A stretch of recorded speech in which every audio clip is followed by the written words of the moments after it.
धाकड़ खबर बेखौफसुमा बेबाक अंदाज। धाकड़ खबर के न्यूज रूम से मैं आपके साथ हूं अकरम रईस खान। भाजपाई नेताओं के दावों के मुताबिक और भोंपू मीडिया और उसके दलाल चाटुकार दंगाई पत्रकारों की रिपोर्टिंग के आधार पर उत्तर प्रदेश के सभी 75 जिलों से करीब 2.5 लाख महिलाओं को पहले प्रयागराज लाया गया, फिर परेड ग्राउंड में नरेंद्र मोदी से उनको संबोधित करवाया गया और बताया गया कि कैसे डबल इंजन की सरकार उनके सशक्तिकरण के लिए काम कर रही है। यानी केंद्र की मोदी सरकार और उत्तर प्रदेश की योगी सरकार महिलाओं के सशक्तिकरण के लिए काम कर रही है। हमने यहां से 2 वीडियो आपके लिए निकाले हैं।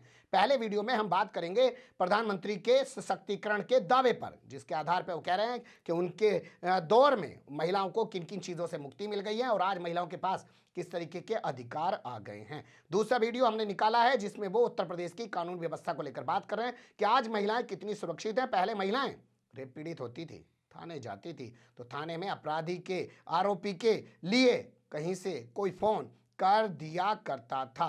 दोनों चीजों को कसौटी पर परखने की कोशिश करेंगे। आप खुद सोचिएगा और देखिएगा कि कितना सच और कितना झूठ और उनके दावे कितने मजबूत और कितने कमजोर हैं, ये आप तय कीजिएगा। लेकिन पहले बात सशक्तिकरण की। अब सशक्तिकरण की बात कर रहे हैं तो सबसे पहले आपको प्रधानमंत्री के सशक्तिकरण वाले भाषण को सुनना चाहिए। उन्होंने बताया कि हमारी सरकार ने एक फैसला लिया है कि अब जैसे लड़कों की उम्र 21 साल है शादी करने के लिए, वैसे ही अब लड़कियों की उम्र भी 21 साल होगी। इस बात का उन्होंने मंच से जिक्र किया और बताया कि इसके क्या फायदे होंगे। बेटियां पढ़ सकेंगी, नौकरियां कर सकेंगी। इसके साथ ही उन्होंने बताया कि उनकी सरकार में 700 फास्ट ट्रैक अदालतें बना दी गई हैं, जहां तड़ातड़ सुनवाई होती है और आरोपी को, अपराधी को सजा दे दी जाती है और अपराधों पर अंकुश लग रहा है। इसके आधार पर बताने की बात कर रहे हैं। इसके अलावा वो कह रहे हैं कि उन्होंने मुस्लिम बहनों को भी ट्रिपल तलाक के अत्याचार से निजात दिला दी है। पहले उनका दावा, फिर दावे पर खड़े हो रहे सवालों से आपको रूबरू कराता हूं। रेप जैसे संगीन अपराधों की तेजी से सुनवाई के लिए हमारी सरकार देश भर में करीब 700 फास्ट ट्रैक कोर्ट स्थापित कर चुकी है। मुस्लिम बहनों को अत्याचारों से बचाने के लिए 3 तलाक के खिलाफ कानून हमारी सरकार ने बनाया है। साथियों, बिना किसी भेदभाव, बिना किसी पक्षपात डबल इंजन की सरकार बेटियों के भविष्य को सशक्त करने के लिए निरंतर काम कर रही है। अभी कुछ दिन पहले ही केंद्र सरकार ने एक और फैसला किया है। पहले बेटों के लिए शादी की उम्र कानूनन 21 साल थी, लेकिन बेटियों के लिए ये उम्र 18 साल की ही थी। बेटियों भी चाहती थी कि उन्हें उनकी पढ़ाई लिखाई के लिए, आगे पढ़ने के लिए समय मिले, बराबर अवसर मिले। इसलिए बेटियों के लिए शादी की उम्र को 21 साल करने का प्रयास किया जा रहा है।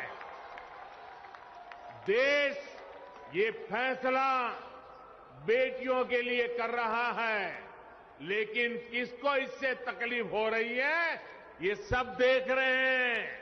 सुन लिया आपने नरेंद्र मोदी को। अब इसके बाद उनकी इसी रैली में मौजूद, इसी जनसभा में मौजूद जो तमाम भीड़ है और वहां से जो तस्वीरें उभर के आई हैं, उनसे बारी बारी से आपको रूबरू कराते हैं और आप खुद सोच लीजिएगा कि कितना महिलाओं का सशक्तिकरण हो रहा है। जैसे कांग्रेस ने ये वीडियो डाला है। इस वीडियो में बताया जा रहा है, दावा किया जा रहा है कि आदित्यनाथ योगी जो उत्तर प्रदेश के मुख्यमंत्री हैं, वो एक महिला को हटा रहे हैं प्रधानमंत्री के सामने से, क्योंकि वो कैमरे के सामने आ गई। आप तो प्रधानमंत्री की आदत जानते हैं, अपनी माँ से भी मिलने जाते हैं, किसी मंदिर में पूजा पाठ भी करने जाते हैं तो भी कैमरा लेके जाते हैं। गंगा में अभी हाल फिलहाल में वो डुबकी लगाने गए थे, बनारस, काशी, वाराणसी अपने लोकसभा क्षेत्र में। आपने देखा ही होगा, विश्वनाथ कॉरिडोर का उद्घाटन करने के लिए 55 कैमरे थे साहब, और अकेले डुबकी लगा रहे थे। कम से कम 55 लोगों को ही डुबकी लगवा लेते, हर आदमी पे एक एक कैमरा लग जाता। लेकिन अपने ही विजुअल जो हैं उन्हें 55 तरीके से चाहिए थे, इसलिए उन्होंने 55 कैमरों का इस्तेमाल किया।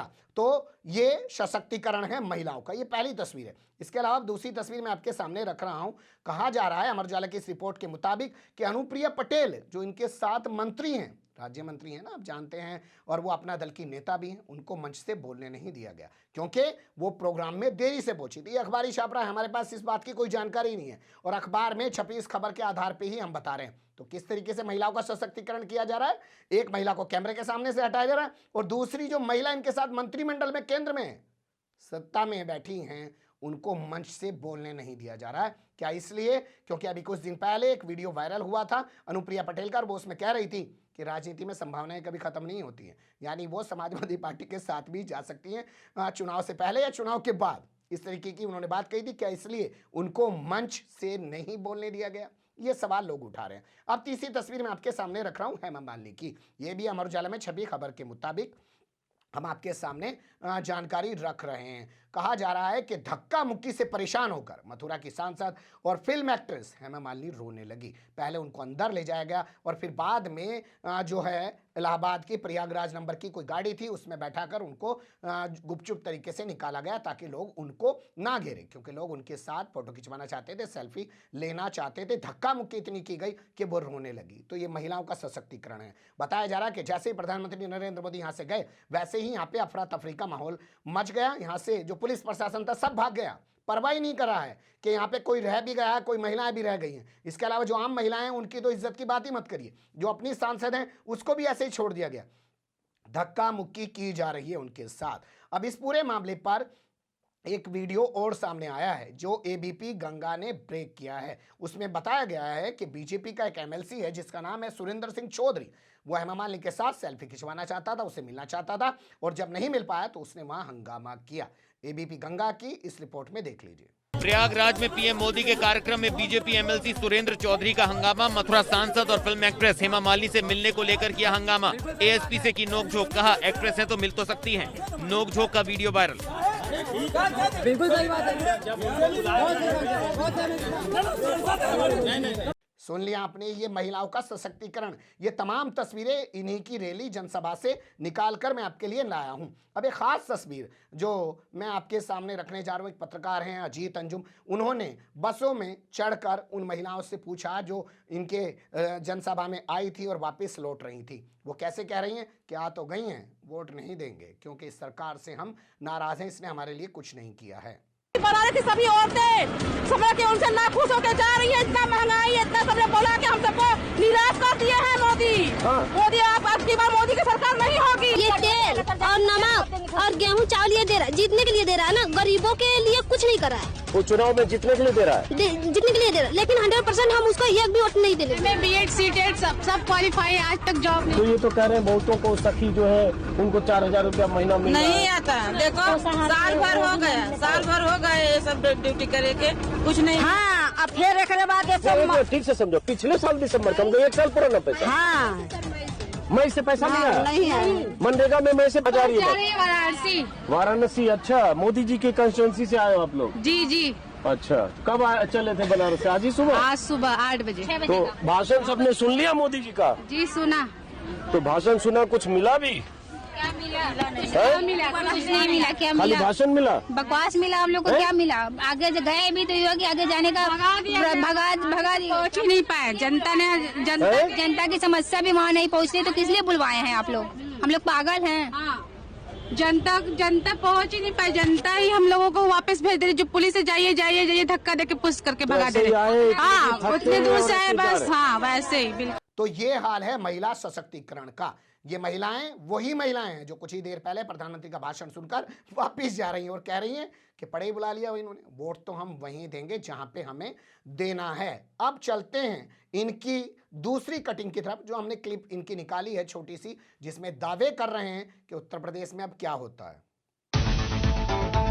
तो सबसे पहले आपके सामने प्रधानमंत्री का वो ओजस्वी भाषण रख देते हैं जिसमें वो दिखाने की कोशिश कर रहे हैं कि जब रेप पीड़िता पहले थाने जाती थी तो वहां पर आरोपी के पक्ष में कोई फोन कर देता था, कहीं से फोन आ जाता था या किसी को फोन आ जाता था। उन्हीं की जुबानी सुन लीजिए। भाई और बहनों, 5 साल पहले यूपी की सड़कों पर माफिया राज था। यूपी की सत्ता में गुंडों की हनक हुआ करती थी। इसका सबसे बड़ा भुक्तभोगी कौन था? मेरी यूपी की बहन बेटियां थी। उन्हें सड़क पर निकलना मुश्किल हुआ करता था, स्कूल कॉलेज जाना मुश्किल होता था। आप कुछ कह नहीं सकती थी, बोल नहीं सकती थी, क्योंकि थाने गई तो अपराधी बलात्कारी की सिफारिश में किसी को फोन आ जाता था। योगी जी ने इन गुंडों को उनकी सही जगह पहुंचाया है। आज यूपी में सुरक्षा भी है, यूपी में अधिकार भी है। आज यूपी में संभावनाएं भी हैं, आज यूपी में व्यापार भी है। मुझे पूरा विश्वास है, जब हमारी माताओं बहनों का आशीर्वाद है, इस नई यूपी को कोई वापस अंधेरे में नहीं धकेल सकता। भाई और बहनों, आइए प्रयागराज की पुण्य भूमि से ये संकल्प लें, हमारा यूपी आगे बढ़ेगा, हमारा यूपी नई ऊंचाइयां छुएगा।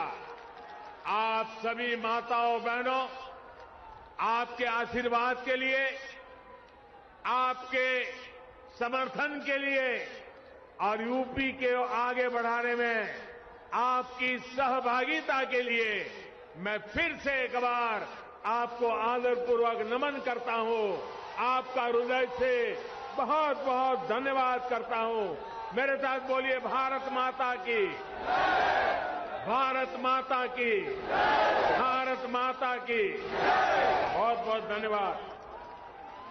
सुन लिया आपने प्रधानमंत्री को। अब इस बारे में कुछ चीजें मैं आपके सामने बारी बारी से रखना चाहता हूं। जैसे सबसे पहले मैं जिक्र करना चाहता हूं आज सुबह धाकड़ खबर पर ब्रेक किए गए जंगल राज बुलेटिन का। उसमें हमने आपको बताया कि कैसे 2 छोटी छोटी बच्चियों की हत्या कर दी गई और 6 महिलाओं को मौत के घाट उतार दिया गया। और ये उस दिन हुआ जब प्रधानमंत्री नरेंद्र मोदी कह रहे हैं कि उत्तर प्रदेश की कानून व्यवस्था काफी बेहतर हो गई और महिलाओं को भी यहां डरने की जरूरत नहीं है। इसके अलावा इसी बुलेटिन में हमने आपको बताया कि जौनपुर का एक बक्सा थाना है, वहां का एक दरोगा है मनोज सिंह। उसके पास एक महिला जाती है क्योंकि उसका पति सुसाइड कर लेता है, क्योंकि दबंग लोग उसको प्रताड़ित कर रहे होते हैं। एफआईआर दर्ज कराने के लिए 4 दिसंबर से भटक रही होती है, लेकिन दरोगा अपने बेटे के साथ आने वाली इस महिला को घंटों घंटों थाने में बिठाए रखता है, कई दिनों तक परेशान करता है, एफआईआर दर्ज नहीं करता है और बाद में जब ये महिला कुछ पूछती है तो उसके साथ गाली गलौज करता है। और उधर प्रधानमंत्री कह रहे हैं कि अब किसी का फोन नहीं आता, तो बगैर फोन आए अब तो पुलिस वाले खुद ही उत्पीड़न कर रहे हैं महिलाओं का। या ये कहें कि अब वो बाहुबली, वो दबंग, वो तमाम लोग तो जेल में डाल दिए गए और पुलिस को खुला छोड़ दिया गया है दबंगई करने के लिए, गुंडाई करने के लिए। बताया जा रहा है ये उसी तरीके की घटना है जैसे बाजीगर फिल्म में भी आपने देखी होगी। जब शाहरुख खान छोटा होता है, उसकी माँ उसे लेकर जाती है चोपड़ा के पास और चोपड़ा किस तरीके से उसकी माँ के साथ बिहेव करता है। यहाँ पति मर चुका है, ये महिला थाने जा रही है एफआईआर दर्ज कराने के लिए, लेकिन निकम्मा नाकारा दरोगा महिला को कई दिन थाने में बिठा के रखता है। इस बारे में क्या प्रधानमंत्री ने जो दावे किए हैं, सवाल नहीं खड़े होते हैं इससे। इसके अलावा आपको उन्नाव याद होगा, जहां पे कुलदीप सिंह सेंगर आजकल जेल में पड़ा हुआ है, भारतीय जनता पार्टी का विधायक हुआ करता था। उस पर आरोप है गैंगरेप करने का और लड़की के पिता की हत्या करने का। ये लड़की इंसाफ के लिए, आपको याद होगा, लखनऊ पहुंच गई थी और इसने मुख्यमंत्री के घर के बाहर जाके खुद पर मिट्टी का तेल डाल लिया था। इसी के बाद ये पूरा मामला गरमाया था। तो इस बारे में क्या कहेंगे? क्या ये समाजवादी पार्टी या मायावती के दौर की घटना है? इसके अलावा आपके सामने मैं जिक्र कर रहा हूं शाहजहांपुर का, जहां जो अटल बिहारी वाजपेयी सरकार में मंत्री रहे, गृह राज्य मंत्री रहे हैं स्वामी जी चिन्मयानंद महाराज, उन्हीं के लॉ कॉलेज में पढ़ने वाली एक स्टूडेंट उन पर आरोप लगाती है। तमाम वीडियो सामने आते हैं कि किस तरीके से वो उस लड़की का जो है उत्पीड़न कर रहे थे लंबे समय से। क्या इस घटना के बारे में भी नरेंद्र मोदी को बोलना नहीं चाहिए था, या वो इन तमाम चीजों को देखकर भी देखना नहीं चाहते हैं? इसके अलावा आप हाथरस का भी जिक्र कर सकते हैं। रात के अंधेरे में घर वाले अंतिम संस्कार नहीं कर पाए, लेकिन पहले पुलिस वालों ने एफआईआर दर्ज नहीं की और बाद में उस लड़की की मौत के बाद उसको जला दिया, अंतिम संस्कार नहीं किया। इसके अलावा बहुत सारी ऐसी वारदातें हैं जिनको आपके सामने रखा जा सकता है। कुछ ऐसी पीड़ित लड़कियों से भी हम इंटरव्यू करने की कोशिश कर रहे हैं जो प्रधानमंत्री नरेंद्र मोदी के इस दावे पर सवाल खड़ा कर रही हैं। फिलहाल यही चीजें उभर रही थी। मुझे लगा कि कम से कम आपको फिलहाल अवगत करा दिया जाए। आगे की आगे देखी जाएगी, जैसे चीज़ें आती रहेंगी वैसे आपके सामने रखते रहेंगे। बने रहिएगा धाकड़ खबर के साथ। फिलहाल कमेंट्स के रूप में आप लोग अपनी राय दे सकते हैं, खबर को लाइक कर सकते हैं, चैनल को सब्सक्राइब कर सकते हैं और ज़्यादा से ज़्यादा हमारी खबरों को शेयर कर सकते हैं। फिर ऐसे ही किसी सुलगते हुए या उलझते मुद्दे लेकर मैं आपके सामने हूँगा हाजिर। फिलहाल अभी मुझे दें इजाज़त।